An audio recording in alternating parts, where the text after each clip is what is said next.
Hello everyone and welcome to the 2015 EU expansion tournament for the LCS. We're going to bring you another best of three that was sadly not recorded during last week's expansion tournament first round, and that will be Gamers 2 versus Team Strix. Now, I think Gamers 2 needs pretty much no introduction to most people out there. Some famous names and just famous names that have not been able to do it. You know, it's been a while since he's been around there. Old Ocelot in Gamers 2, of course, it is his team, but there might be quite a few new people to League of Legends that just haven't seen him performing because it's been, what, over a year since he was in the LCS. That is very true. And honestly, I think that Ocelot, fantastic personality, and I think that a personality that a lot of people will probably miss on the big stage there as well. But the fact is, you've got to be able to produce the results in-game, and that's something that Gamers 2 have really not been able to perform or to really deliver in the last year in the entire Challenger series that they've been, trying to get into promotion and what have you, and it's just not worked out for them. On the other side, Team Strix, a much less well-known team, especially if you compare them to their opponents today, Gamers 2. This is a team with pretty much nothing to lose coming in. No, absolutely nothing to lose, but they are up against a very tough team in opposition. Of course, Gamers 2, as you mentioned, not only have they been around for a year in the Challenger circuit, they've been in their own house together for a year. These guys live and breathe League of Legends. This is their only goal right now, is to get through this expansion tournament and get into the LCS. So it's definitely a tough task for them.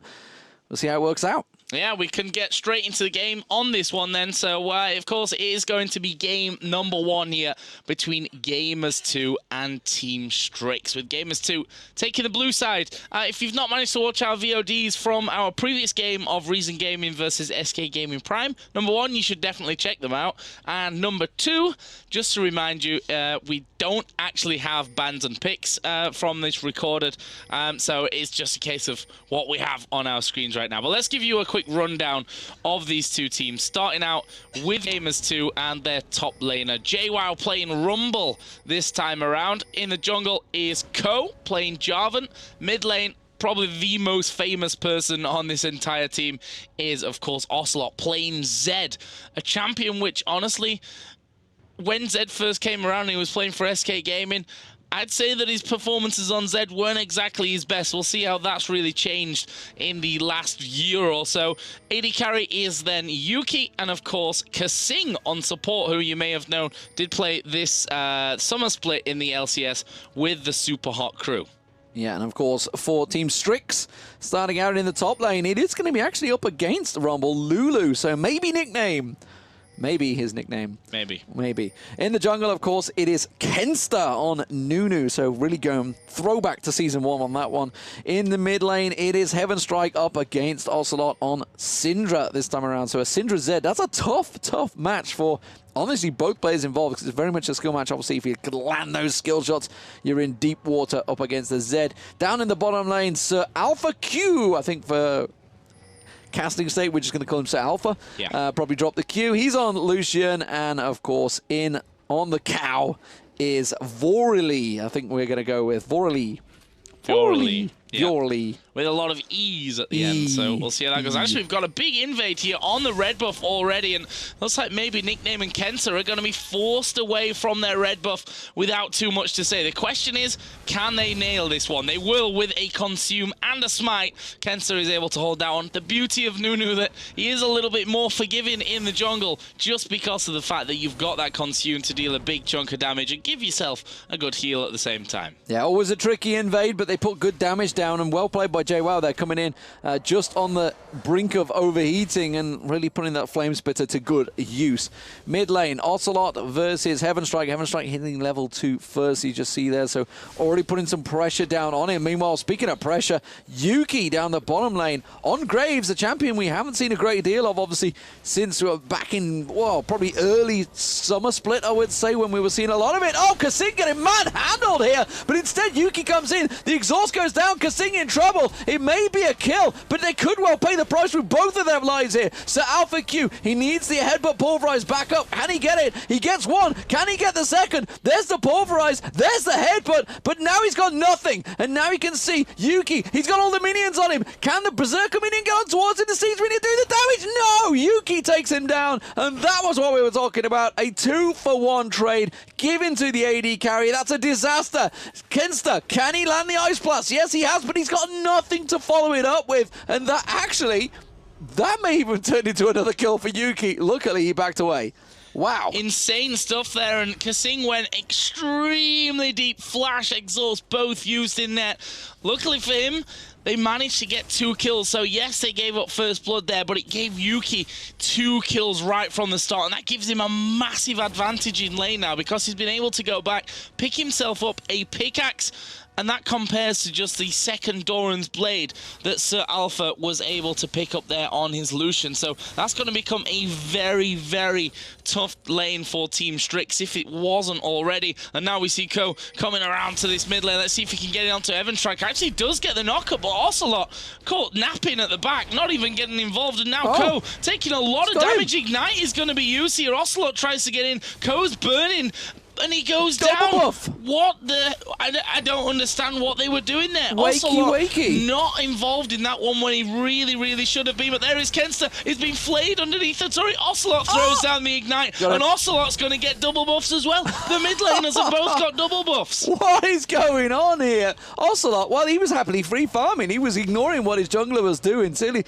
Communication issues? I don't know. Maybe are they sitting in the same house? They should be, but maybe at the moment they're not talking to each other. I don't know. Maybe someone didn't do the dishes, but it seems that Ocelot just was not on the same page there. And Ko, despite catching a brilliant flag and drag, Heaven Strike just turns around and kills him.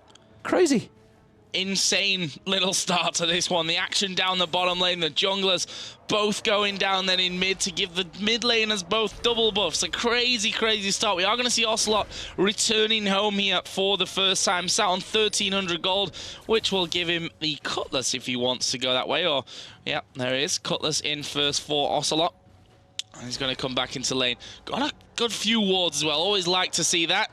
As I've missed a kill. Wait, missed a kill? I don't know what you're talking about. No. We could possibly see some action in this top lane now, Demon, because we've got Jarvan coming around. JWoww doing a lot of damage onto Maybe Nickname. There's a good flash, actually, from Maybe Nickname, but you're just not getting away. Sped up there, able to get the kills. And I said this at the start of our last best 3, but just to reiterate the fact that I am the cameraman here today, which may result in a kill here or there being missed. Yeah, no full-time paid camera crew for this one. It is going to be all about Joel Miller catching every little bit of action. Or not. Or not. As it stands, though, it is Gamers 2 fully in control here. 4-2 up.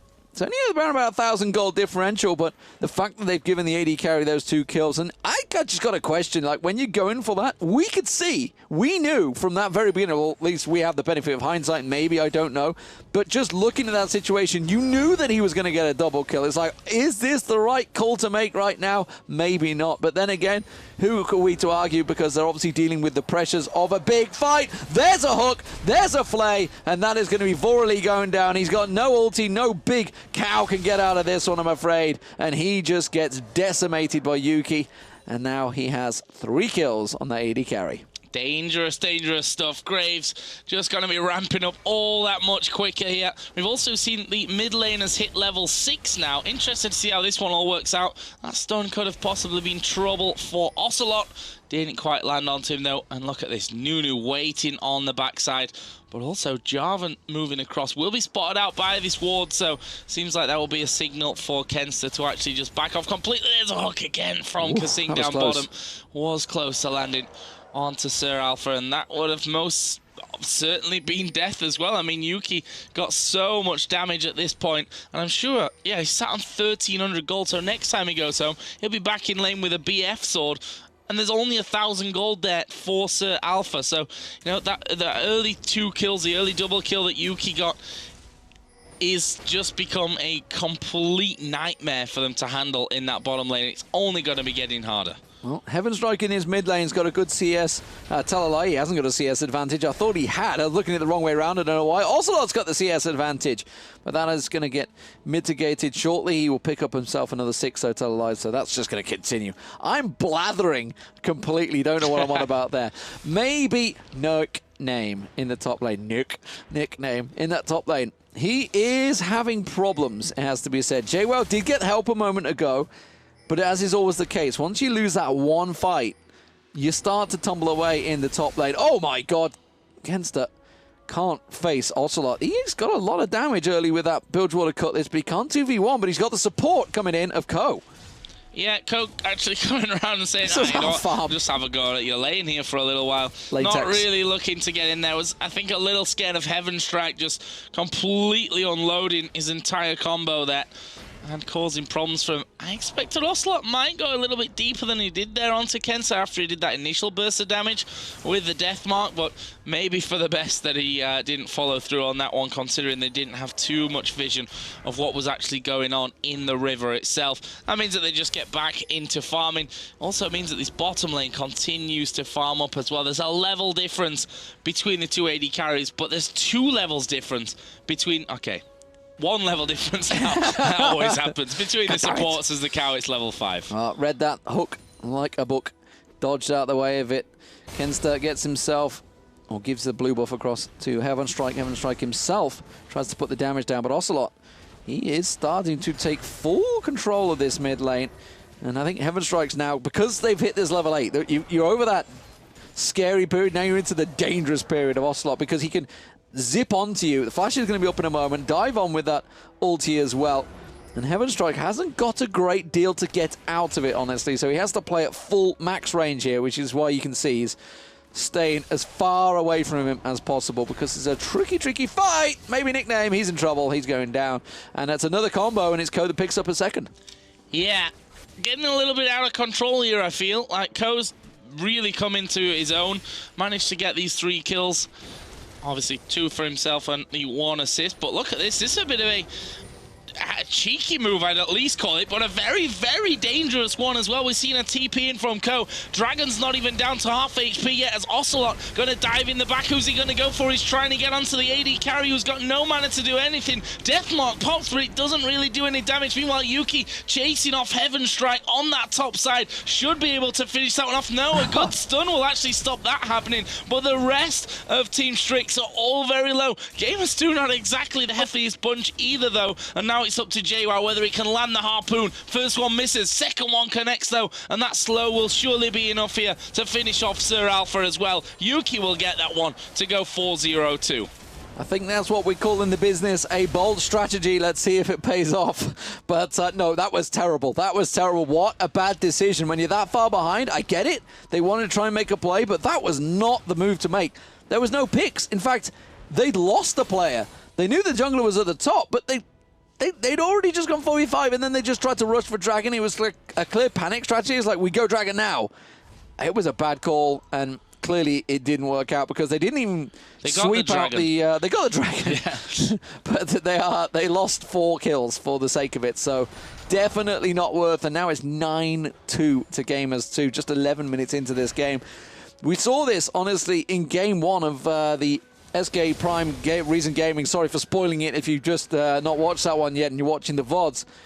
It was a dominant first win. We're going to see if they can keep it up. B, if they're going to follow through and maybe take the second, because at the moment this is looking so strong for Gamers2, and Team Strikes are just making the wrong decisions. That's all it is. You know, they've been a little bit outplayed in lane, but they've just made the wrong calls at the wrong time. Yeah, for example, this one, Sir Alpha having to go there at Yuki, who's got Berserker Greaves, BF Sword, Pickaxe. You're outgunned. Compared to a BF Sword and 2 Doran's Blades. Like, you don't win that fight. I know that Lucian's fantastic, but it's not as if Graves doesn't have the burst himself to stop that happening. Credit here, though, to Viorli, who's actually got a lot of wards down. Look at this. There is Nunu, puts the ulti in, but gets hooked straight away, and Ko will get that one to get his killing spree at 3-1-3. I was trying trying to say. The cow got a lot of wards down on the bottom side of the Gamers 2 jungle, but what's that going to offer you realistically? You're not going to be going into the Gamers 2 jungle at this point. You're the team that's 10-2 behind in kills. Exactly, yeah. I mean, and also, he needs to be warding where Ko's going to be going. Ko's not going to be taking the basic routes. He's on Jarvan. He's going to be sliding over the Dragon Pit. He's going to be sliding over the Baron Pit. You need to start looking at them areas, maybe, and trying to cover out. You can see he's sliding around all over the place right now. And honestly, Gamers 2, they've already... Forget lane phase. That's gone. We're into mid-game already, 12 minutes into this game. They are already looking to start taking towers, keeping pressure together, grouping up. And that is going to be the bottom tower, the first tower of the game, going to Gamers 2. And I wouldn't be surprised to see a couple more tumble in very soon. Yep, there is the first one.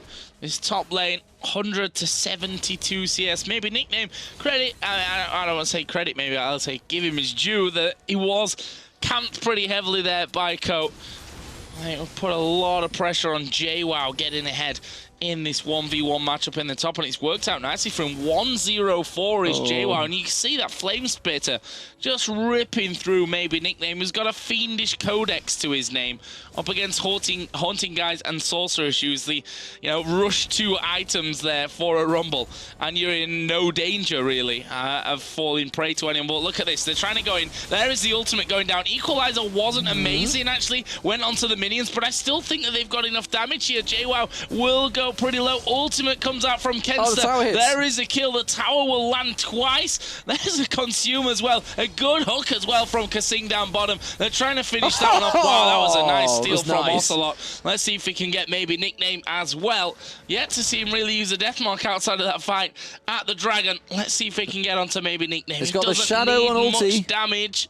Where's your shadow, bro? There it is. 1 second. In comes Ko and says, I really want that one. And instead they go Heaven Strike inside of the Cataclysm. He's dead. In fact, Ignite there from Ocelot. Wasn't really needed. I think he was just trying to steal the kill, basically. Not even sure why Heaven Strike came and got so heavily involved. It's like, yeah, you've defended him. Now get the hell out of there. Meanwhile, Yuki just defending off that bottom lane, stopping them. They did lose the tower in the bottom while all that was happening. So well played by Alpha Q and Vorali. They managed to make use of that, but this mid lane turret, that's going to fall. There's nothing they can do about it. Blue buff's also being stolen away by Ko, so he's managing to catch on towards that. So everything is going Gamers 2 way so far. In the top lane duel, I think he's going to begin again in a moment, but the Infinity Edge now completed by Yuki. Oh, Ocelot maybe in trouble. Can he get out of this one? He's got the support. There's Kasing. Oh, he's getting a good culling on his back. He's got no lantern so far from Kasing. Waiting for it to get thrown out. What a great play from Kasing. That will force it back. The last Ice Blast. No, turns it back around. Dodges the Ice Blast. But that will be the death of him. And he'll get nothing back from it. So, Ocelot finally going down. It's only 4 kills so far for Team Strike, but it's 12, unfortunately, for Gamers 2. And they're still pressuring. Yeah, and again, JWoww now got a blasting wand added in an Amp Tome as well. Scary, scary Rumble. We saw so many times at Worlds what a Rumble that gets going can really do to you. And this is certainly a Rumble that's going. I mean, you look at Ocelot as well. Blade of the Ruin King is now done, and they've caught out Heaven Strike here. Ko is just going to try and head him off. Ulti thrown at Ko there, and that's a great combo film for Yorli. But again, Kasing comes in with a last-second lantern and is able to bring Ko to safety, stopping all that gold coming down for the bounty. Fantastic stuff from Kasing once again. And oh, that's got to be so frustrating because Heaven Strike had Ignite, but he didn't put it down because he figured he'd already got the kill. Yeah. He's just like, there's no need to use this. I've got him with my ulti. One more shot. Basic attack will do it. No, shield pulls him out of the danger. Great stuff. JWoww been left alone in the top lane. JWoww's been a player that's been knocking around in the challenger scene for a long period of time. I remember back in Tenerife, I think it was, when he was certainly making his first splash onto the scene. And that was back in 2013 spring, I think it was. So he's been around for a long time, trying to reach in towards the LCS. And he's one of the top laners actually a lot of people do rate quite highly. So we'll see how far he can get in this competition. Right now, it's looking like a solid first game against Strike. And oh, maybe nickname. Well, I mean, he did the right thing. He was just placing a ward there, but Kasing, he's landing them hooks. And Ocelot also killed Heaven Strike there as well, which was here. Yeah, it's his blue buff now. Heaven Strike. Yeah, got the blue buff there. JWoww meanwhile took down the top, and it's just one of those games so far, isn't it? The Gamers 2 starting off well, double kill on your AD carry. He's now got an infinity edge compared to just the workings there. He must have a lot more money. Yeah, he's sat on 1,200 gold at this point as well. In fact, 1,500 for JWoww. There's 1,000 for Ocelot as well. And once the Zed gets going, it's difficult to stop him from really split pushing you to death. They're going to have to try and catch him out from this one, but the fact is, very, very mobile is that champion. It's the danger as well, because Syndra, you know, if you miss that stun, what else have you got? You've got nothing, because then Zed's on you and all up in your grill, and you can't do a thing about it. Ko's going to come around, slides on through, hits on towards Kenster, and now draws him in. He's just baiting this one. Alpha Q comes around. Here's Ocelot. Thank you very much. Can he pick up another kill? Kenster's going to be the focus. Puts his whole ulti combo. He's going to pop. Not quite enough. He does take it with the burn of the red buff, I think it is, towards there. Alpha Q, he's going to get blocked down just around the side there. Vorally caught out. Is the ultimate enough to save him? No, maybe it is. It is. He gets out of there. Oh, and Heaven Strike gets himself a kill. So, little bit of sloppy play coming out of Gamers 2, but it doesn't matter. They're still going to get the inner mid turret. Yeah, I mean, that's the thing. You can see that they're not 100% concentrated right now of how this game is actually going, because they're just pretty much running wild throughout their entire jungle. Yuki's going to be stealing away a red buff. Ocelot's trying to get in onto maybe Nickname. I don't think he's quick enough there. No, he's not quick enough. He did get the ready reset. Oh, he did? He did his book shot, thought he got it, walked away, went, oh, I got it. I had to go back in. Have to reapply the pressure to that one. There's almost 2,000 gold for Ocelot there as well. We did see Yuki pick himself up that Zeal, so attack speed item coming up next for him. Probably going to be a static Shiv. Also, Abyssal Scepter for JWoww. That's a painful rumble if I've ever seen one. Abyssal haunting guys. Oh god, he's going to pop him. And in the mid lane, they're basically just doing the work there. I was waiting for Ocelot to actually just jump in there and have a go on Lulu, but yump in there, as Ocelot would say. Yeah, that's true. My name's Yo Miller, according to him. And they are now going to push onto this tower. Maybe Nickname is... If he's wise enough here, we'll just leave. Because there's literally no way that they can defend these towers now. And look at JWoww, just going to come across the side. Just the presence of him is enough for them to really be too scared, I think, to hold on to this tower. And there goes the push through. This turret is going down. The question is if Team Strix want to put up some kind of fight for it. It looks like they do. They're going to try and lock up Ocelot, but again, Kasing to the rescue will hold them back. Now they should definitely back away, because Syndra is... Well, Syndra's got the ultimate to throw at someone, but they've got to pick the right target at this stage. There is a hook coming through, and from the side, Ku comes in, gets himself 3 men inside the Cataclysm before he actually ends up dying. Ocelot right in the middle of them as well. He's going to get the pop onto one. That was onto maybe Nickname. They've actually held better than I thought from this one, but JWoww is still full HP, and that Flame Spitter is just perfect for clearing up in this scenario. Look how low they all are there. There's a Scrying Orb going to be used by Yuki. His ultimate as well, I think, would be pretty perfect for just blowing all those 3 low HP players up. Either way, they get the inner turret and probably going to back away from this. Actually, their inner turret has got a massive wave of minions on it, and I think Ocelot should be just able to save this one. It will be close, though. Yeah, siege minions there in time as well, so that should be safe just about. But, yeah, like you say, sloppy fight. They should have done a lot better there. Ko went in from the back, and nobody kind of followed through. Nobody else joined them because they didn't quite have the minion wave there in the right time. So a little bit sloppy, and that's maybe going to show signs, should they get further in this competition, of better teams, safe to say. Team Strix at the moment really not putting in too much of a challenge, and they've just made a few questionable decisions, but it's worked out well for them in that top lane. They almost came out on top, and that could have been a turning point, but at 18-6, you're probably looking at game 2. No pun intended. Well, yeah, I think they are as well. I mean, 18-6, 10,000 gold lead, give or take. 2,000 gold. But, you know, it's close enough at this stage. We're only just over the 20-minute mark, let's not forget. And now Alistair might be in trouble once again. There's the hook, and he tried to dodge it, but ended up dodging into it. They might have been off a little bit more than they can chew here, though. There's two men there. Ko goes down, and Kasing says, well... Overconfidence. We did well, but we don't have any damage between us at that point, although Ko did pick himself up that brutalizer there as well. And look at Ocelot, again, back into that split push pattern.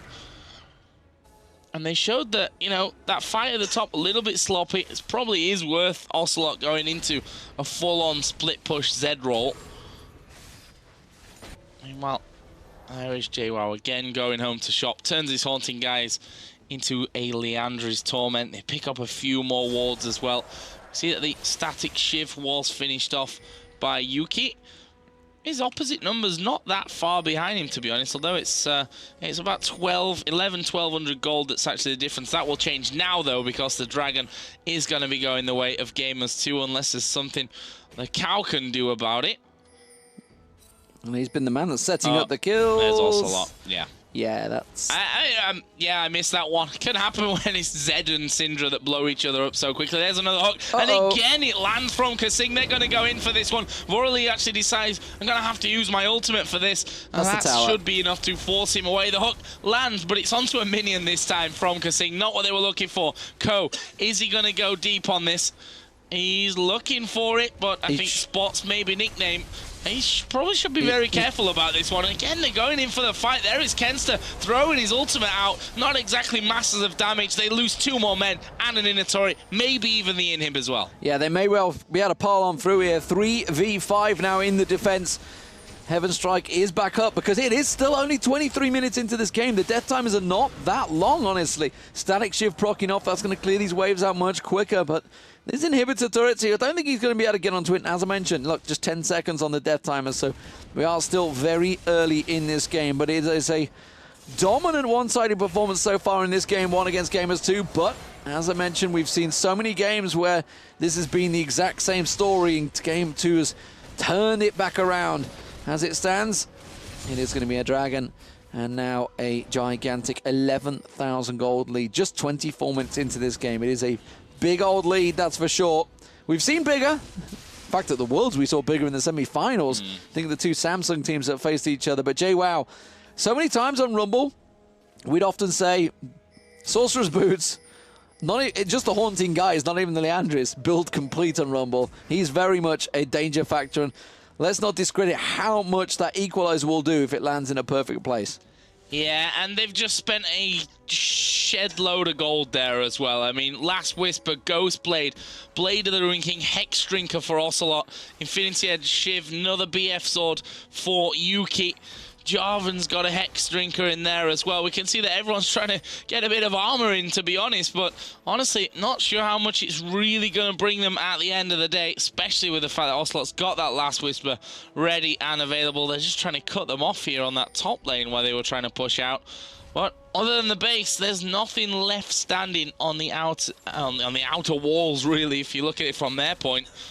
And not looking good here for Team Strix, and now Gamers 2 going to pile in towards this top lane.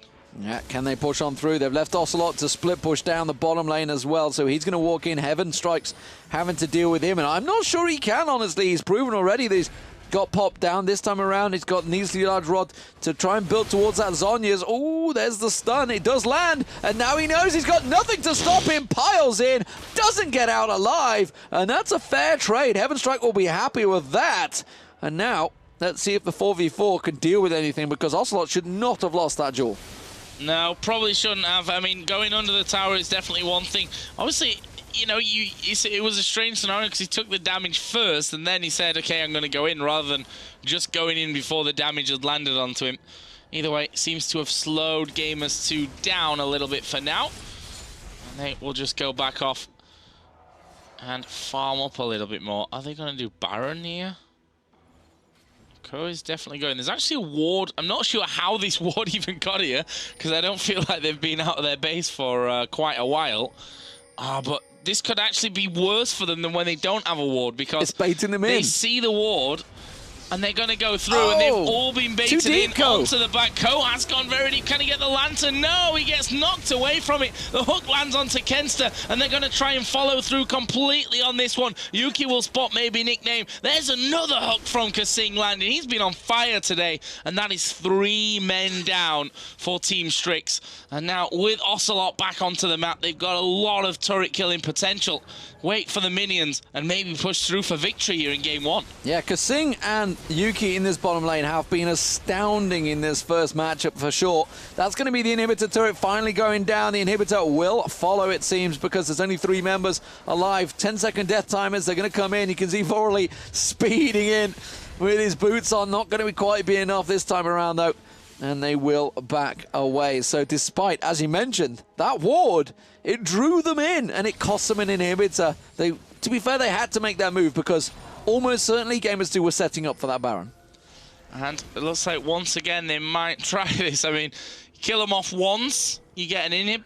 When you do it a second time, you may just get the game. And there is Kenster, once again hooked by Kasing. He will go down. The cow is going to try and get involved, but he's not really the juicy target. And it's maybe Heaven's Track that they want to have here. We've got Yuki coming in from the bottom side, flash away from the AD carry. There is a Cataclysm locking up Vorali, but it's Ocelot that's going to go crazy at the back. Gets the kill. Actually, it was stolen away from JWoww. Equalizer comes down.